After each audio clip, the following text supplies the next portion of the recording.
जय शिवम, सुप्रभातम। सुख शांति और समृद्धि में आपका स्वागत है। सुख शांति समृद्धि के इस कार्यक्रम में आज हम ले चलेंगे आपको द्वादश ज्योतिर्लिंग की परिक्रमा पर। द्वादश ज्योतिर्लिंग अर्थात भगवान श्री शिव के 12 ज्योतिर्लिंगों का वर्णन। आखिरकार क्या है ज्योतिर्लिंग, इसका महत्व क्या है और किसे ज्योतिर्लिंग कहा जाता है, आखिरकार इनका उद्देश्य क्या है स्थापित होने का, और इसके साथ में हमारे धर्म की ध्वजा इसके साथ कैसे जुड़ी हुई है, कैसे लहराती है, इस विषय में हम आपको जानकारी देंगे। सबसे पहले हम लेंगे सोमनाथ ज्योतिर्लिंग, जिसे कहा जाता है कि प्रभास क्षेत्र। प्रभास क्षेत्र अर्थात जो प्रथम भास हुआ हो, वह श्री क्षेत्र ज्योतिर्लिंग सोमनाथ के नाम से जाना जाता है। सोम का अर्थ होता है चंद्रमा। चंद्रमा के नाम से अपने आप को स्वयंभू ज्योतिर्लिंग के रूप में प्रतिष्ठित किए भगवान श्री शिव ने। राजा दक्ष जो ब्रह्मा के पुत्र थे, उनके पैर के अंगूठे से संतान की उत्पत्ति हुई, उसका नाम था राजा दक्ष। राजा दक्ष जो थे अयोनिज संतानों के रूप में जाने जाते हैं। राजा दक्ष का शुभ विवाह वीरनी के साथ हुआ, और जो वीरनी थी उसके और राजा दक्ष के द्वारा हजारों सहस्त्रों संतानों को जन्म दिया गया। लेकिन चूंकि वह सतयुग का आरंभिक काल था, लीला, माया, मोह, ममता, काम, क्रोध आदि उस समय नहीं थे, तो भगवान श्री नारायण के सानिध्यता में आकर उनके वो सभी बच्चे जो पुत्र के रूप में जन्म लिए थे, वह तप करने वन में चले गए। राजा दक्ष बहुत दुखी हुए, ब्रह्मा भी बहुत दुखी हुए। राजा दक्ष बार बार संतान की उत्पत्ति करते थे, लेकिन नारद जी उन्हें आध्यात्म का उपदेश दे देते थे और उसके कारण वह सन्यासी हो जाते थे, तप करने चले जाते थे। अंततः जो है राजा दक्ष जो बहुत दुखी हुए और कोपित भी हुए। नारद के मिलने पर उन्होंने नारद को श्रापित कर दिए।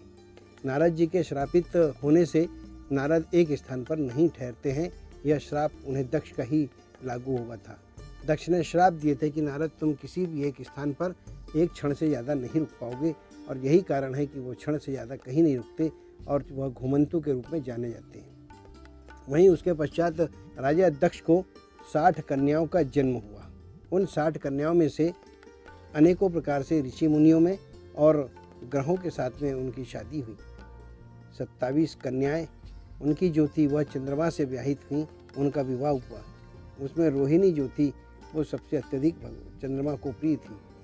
चंद्रमा बहुत अत्यधिक प्यार, प्रेम और स्नेह रोहिणी के प्रति प्रकट किया करते थे। इस बात को लेकर उनकी अन्य जो बहनें थी वह उनसे दुखी थी, जो उनकी सौतन के रूप में भी जानी जाती थी। उन्होंने इस दुख को लंबे समय तक महसूस करी। उसके पश्चात जब उन्हें ठीक नहीं लगा तो वो अपने पिता दक्ष के पास पहुंची और रोते हुए अपनी समस्या को उनके सम्मुख रखी। दक्ष ने इस बात को सुनकर चंद्रमा को अपने जो जमाता थे उन्हें अपने पास बुलाए। जब चंद्रमा वहाँ पहुँचे तो दक्ष ने कहा कि जब मनुष्य एक से अधिक स्त्रियों से शुभ विवाह करता है तो उसे समानता का व्यवहार समस्त स्त्रियों के साथ में करना चाहिए, और यदि वह नहीं करता है तो वह बड़ा दुख का और दारुणता का भागी होता है। चंद्रमा ने वचन दिए दक्ष को कि मैं सभी अपनी 27 की 27 स्त्रियों को अत्यधिक प्रेम करूँगा और सबके साथ समानता का व्यवहार भी रखूँगा। कुल मिलाकर ये कहा जाए कि चंद्रमा ने वचन दिए दक्ष को और पुनः वापस आ गए। कुछ समय तक चंद्रमा ने अपनी 27 स्त्रियों से समानता से प्रेम और स्नेह रखे, जो आज 27 नक्षत्र के रूप में जाने जाते हैं। लेकिन कुछ समय के पश्चात पुनः वो जो रोहिणी के प्रेम में आसक्त हो गया। जब रोहिणी के प्रेम में आसक्त हुआ तो चंद्रमा की पुनः शिकायत राजा दक्ष के पास जाकर शिकायत करी। उस शिकायत को सुनने के पश्चात जो है राजा दक्ष ने पुनः चंद्रमा को बुलाए और उस पर नाराज हुए। नाराज होने की दशा में अचानक जो राजा दक्ष जो थे वह अपनी मर्यादा को खो गए और उन्होंने चंद्रमा को श्राप दिए कि जा, यदि तू मेरी सभी कन्याओं के साथ में एक रूपता से व्यवहार नहीं करता है तो तेरा क्षय होगा और तू काम के योग्य भी नहीं रहेगा। जब यह श्राप राजा दक्ष ने चंद्रमा को दिए तो यह श्राप चंद्रमा को लगा और उसकी वजह से चंद्रमा की समस्त शक्तियाँ निस्तेज हो गई। वह कामुक प्रवृत्ति से दूर हो गया, नष्ट हो गई। जब उसकी कामुक प्रवृत्ति नष्ट हुई तो उसकी नष्ट शक्ति को देखकर सभी उसकी स्त्रियां जो थी वो बड़ी दुखी हुई और उन्होंने कहा कि यह तो बड़ा अनर्थ हुआ, जो भगवान श्री चंद्रमा श्राप के कारण अब हमारे योग्य नहीं है। उन्होंने जाकर ब्रह्मा के सम्मुख अपनी इस समस्या को रखी। ब्रह्मा ने इस बात को सुनकर सभी देवी देवताओं को आवाहन करे और इस पर विचार करने की योजना बनाए। आगे हम आपको इस पर फिर विशेष जानकारी और भी देंगे।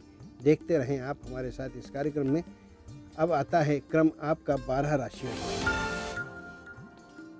कड़ी मेहनत और परिश्रम करने से आपको यथेष्ट लाभ की प्राप्ति होगी। किसी भी प्रकार से लापरवाही करना आज आपके लिए नुकसान का कारण बनेगा। आर्थिक स्थिति आपकी संपन्न होगी। धन लाभ के अवसर बन रहे हैं। वृषभ राशि, कानूनी प्रपंच अदालती प्रकरणों में उलझने के योग बनते हुए दिखाई दे रहे हैं। किसी अच्छे विधि सम्मत व्यक्ति का सहयोग लेना पड़ेगा, जिसकी वजह से आप अपने मान को बचा पाएंगे। कुल मिलाकर कहा जाए तो अंतर मन को पीड़ा होगी। आज का दिन अशुभता का संदेश लेकर आया है। मिथुन राशि के जातक, किसी भी कार्य को जब आप करने की योजना बनाएं, ध्यान रखें उस योजना को गुप्त रखें। गुप्त योजना को रखने से ही लाभ की प्राप्ति होगी। यदि योजना उजागर करते हैं तो निश्चित हानि होने की संभावना बन रही है। आपको सावधानी बरतने की आवश्यकता है। कर्क राशि के जातक, वाहन को चलाते समय सावधानी रखें। घूमते फिरते समय किसी भयावह जलराशि के पास यदि आप जाते हैं तो अपने आप को उससे बचाना होगा। जल में डूबने का भय बनता हुआ दिखाई देता है। अब लेते हैं हम एक छोटा सा अंतराल। मिलते हैं अल्प विराम के बाद।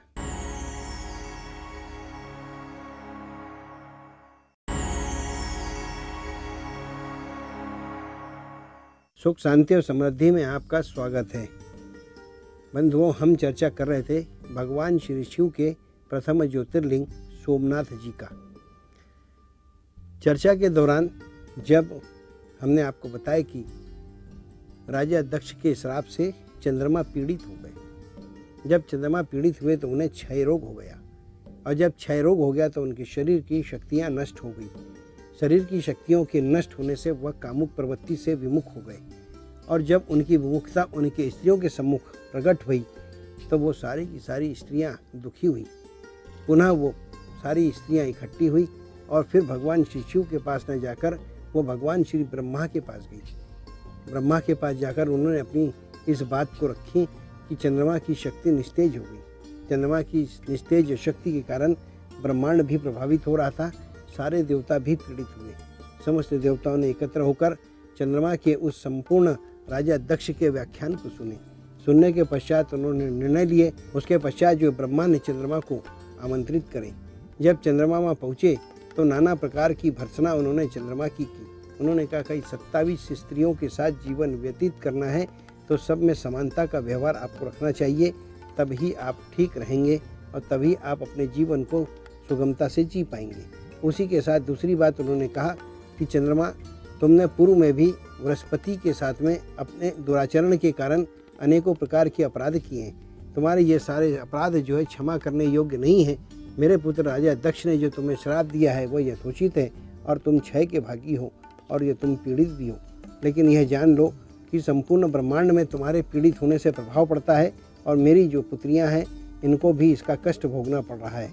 बेहतर यह होगा कि तुम भगवान शिव की शरण में जाओ और भगवान शिव की सेवा करो। जब शिव की सेवा और शिव के शरण का प्रश्न आया तो चंद्रमा ने पूछा कि हे ब्रह्मन, आप मुझे यह बताएं कि मुझे किस विधि से और किस प्रकार से भगवान श्री शिव का पूजन करना चाहिए।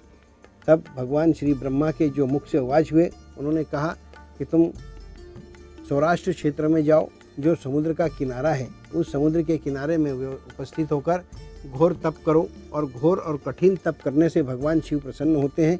और उन्होंने भगवान श्री शिव का मंत्र अर्थात नमः शिवाय पंचाक्षरी मंत्र उन्हें कहा कि इसका आप लगातार पाठ करके जब तप साधना करो। समुद्र के तट पर सौराष्ट्र में जाकर चंद्रमा ने एक पुनश्चरण किया जो 1.25 लाख का था।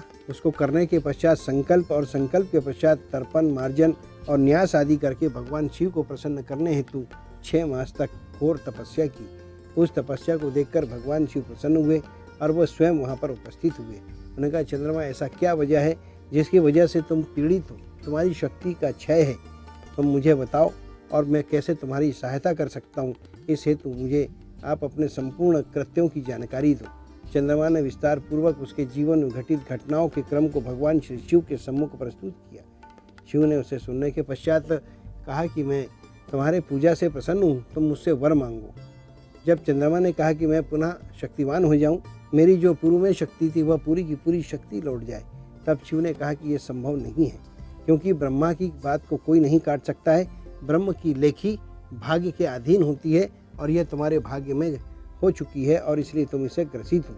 निश्चित रूप से मैं यह कह सकता हूँ कि यह पूर्ण रूप से आपका क्षय रोग या क्षय की शक्ति नहीं कट पाएगी, लेकिन इसमें आपको अधिक अंश में लाभ मिलेगा और उसे मैं आशीर्वाद के रूप में कहता हूँ कि तुम चंद्रमा की कलाओं में घटते और बढ़ते क्रम में 15 दिन जो है घटित क्रम में रहोगे और 15 दिन आप बढ़ते हुए क्रम में रहोगे, उत्सर्जन करोगे। और इस प्रकार से जो है दो पक्षों की फिर उत्पत्ति हुई, जो एक शुक्ल पक्ष है और दूसरा कृष्ण पक्ष है। शुक्ल पक्ष में चंद्रमा की बढ़ती हुई कलाओं के साथ चंद्रमा जो है वह प्रकाशित होता है, तो कृष्ण पक्ष में वह जो है अंधेरे में होने के कारण निस्तेज होता है। यह श्राप का असर था कि 50% उसे जो है 1 मास के अंदर क्षण भोगने का अवसर प्राप्त हुआ और उसके माध्यम से जो वो अपने समस्त पाप अपराधों से मुक्त हुआ। और उसके पश्चात शिव को जब प्रसन्न किया तो शिव जी की प्रसन्नता के पश्चात उसने शिव जी से चंद्रमा ने प्रार्थना की कि हे प्रभु, आप यहाँ पर मेरे नाम से स्थापित हो जाएं ताकि मैं आपकी सेवा कर सकूं, पूजा कर सकूं। और इस प्रकार से व्रत उपासना करते हुए जब चंद्रमा ने उनसे प्रार्थना किया तो उस प्रार्थना के दौरान फिर चंद्रमा को इस बात का भी आभास हुआ कि भगवान श्री शिव के साथ माता पार्वती अर्थात शक्ति सहित यहाँ स्थापित होते हैं तो संपूर्ण लोक का कल्याण होगा। अतः उसने फिर पुनः बारंबार नमस्कार करते हुए प्रार्थना किया कि हे भगवान शिव देवादिदेव महादेव, आप यहाँ पर शक्ति के अंश सहित यदि स्थापित हो जाते हैं तो लोक का कल्याण होगा और मेरे समस्त उद्देश्यों की पूर्ति होगी। उसकी यह बात सुनकर भगवान श्री शिव सदैव अपने भक्तों के नाम से प्रसिद्ध होते हैं। वे जो है वहाँ पर सोमनाथ के नाम से स्थापित हो गए और जब सोमनाथ के नाम से स्थापित हुए तब चंद्रमा ने फिर यह उवाच किया कि यह जो क्षेत्र है यह चंद्रमा का क्षेत्र ही नहीं बल्कि यह प्रभास श्री क्षेत्र के नाम से जाना जाएगा। यहाँ पर प्रथम भास ज्योतिर्लिंग का होता है, अर्थात स्वयंभू भगवान की यहाँ उपस्थिति जो है लोक कल्याणकारक होगी। जो भी व्यक्ति इस स्थान पर आएगा, भगवान श्री शिव का व्रत उपासना और पूजन करेगा, उसे समस्त फलों की प्राप्ति होगी। इस प्रकार से ज्योतिर्लिंग की महिमा मंडित की गई। बंधुओं, यहाँ पर आपने ज्योतिर्लिंग की महिमा के विषय में सुने, आगे भी हम आपको जानकारी देंगे। क्रम आता है अब आपके राशिफल का। सिंह राशि के जातक, आज आपको विशेष सावधानियां बरतनी हैं। शत्रु घात लगाए बैठे हैं, गुप्त शत्रुओं से नुकसान हो सकता है। विशेष रूप से जो आपके आसपास का मित्र का मंडल है उसके प्रति भी आप सतर्क रहें, सावधानी बरतें। अत्यधिक बोलने की वजह से विवाद न हो, इस बात का आप ध्यान रखें। धन के क्षेत्र में आज आपको लाभ होने की संभावना है। संतान की ओर से शुभ समाचार प्राप्त होंगे। पति का सहयोग मिलने से आप उन्नति के अवसरों को प्राप्त करेंगे।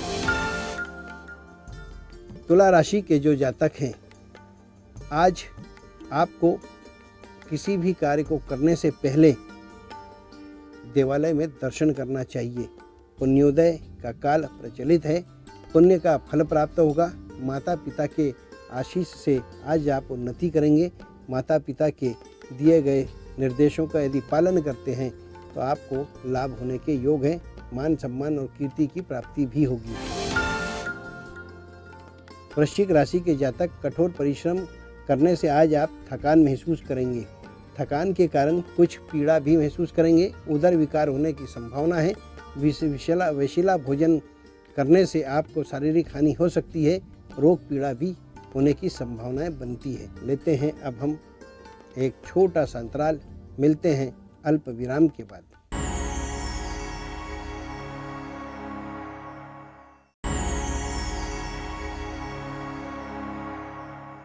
सुख शांति और समृद्धि में पुनः आपका स्वागत है।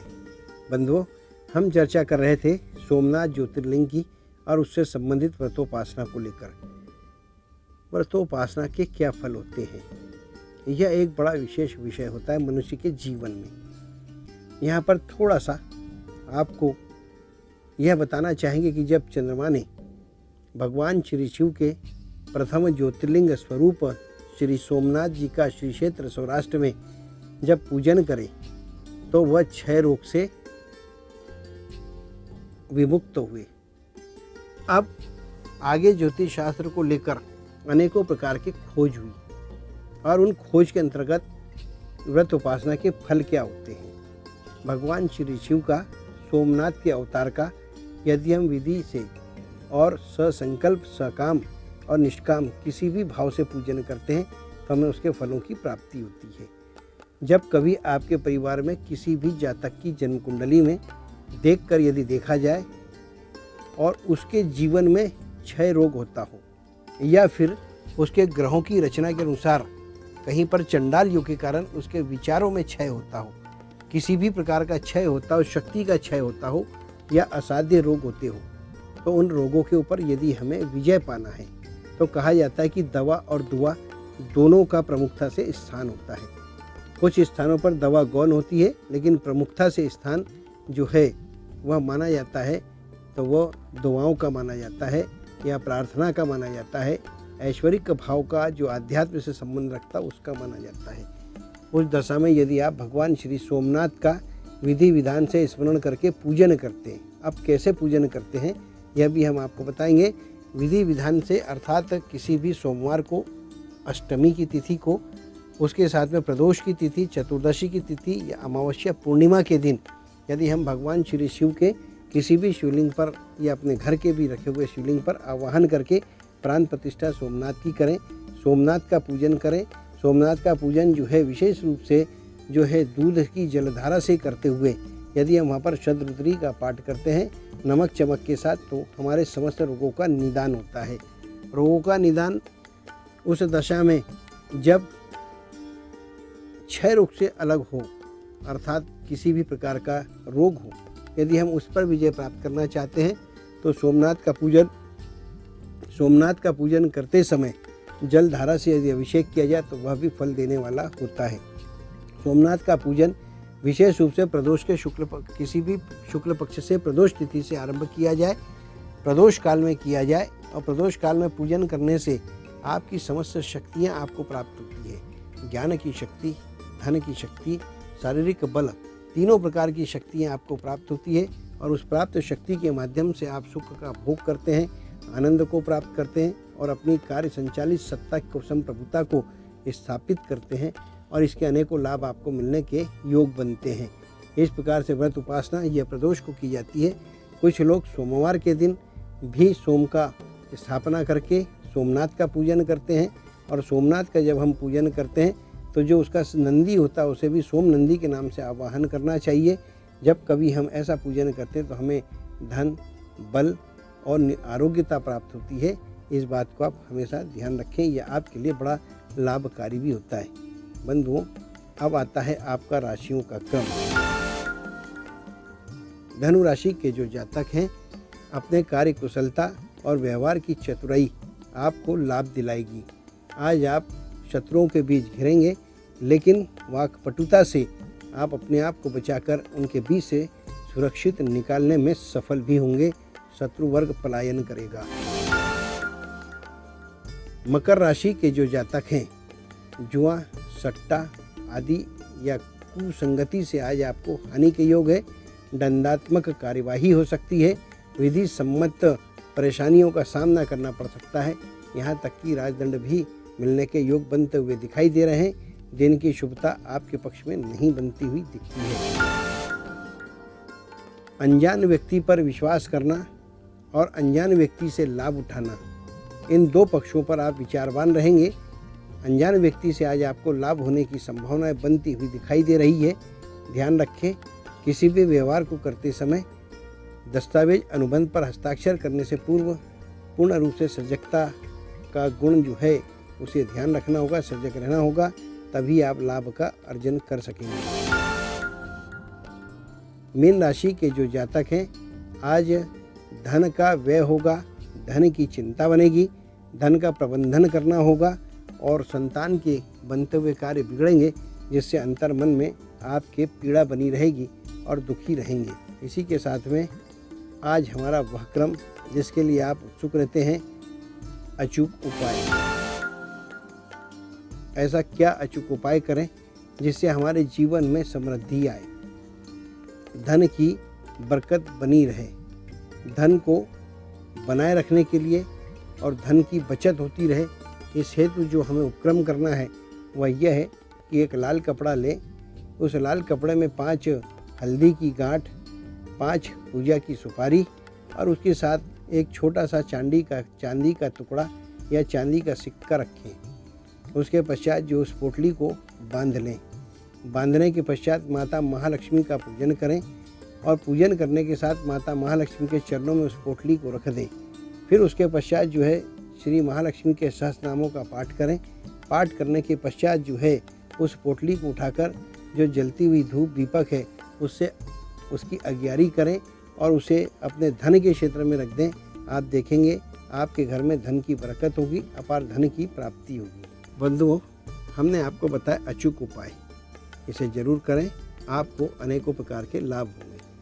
श्रावण मास के पुनीत अवसर पर हमारे इस कार्यक्रम सुख शांति और समृद्धि में हम आपको 12 ज्योतिर्लिंगों का परिक्रमा करा रहे हैं। आओ इस कार्यक्रम को लगातार देखें, अपने पुण्य का लाभ उठाएं और हमारे साथ 12 ज्योतिर्लिंग का परिक्रमा करें। आज हमने सर्वप्रथम आपको प्रभास क्षेत्र में भगवान श्री सोमनाथ का जो ज्योतिर्लिंग का स्वरूप है उसका वर्णन करके बताया। इसी के साथ में अब हम आपको अगले क्रम में बताएंगे मल्लिकार्जुन ज्योतिर्लिंग स्वयंभू श्री क्षेत्र के विषय में बहुत सुंदर सी जानकारियाँ देंगे। इसी के साथ में जय शिवम।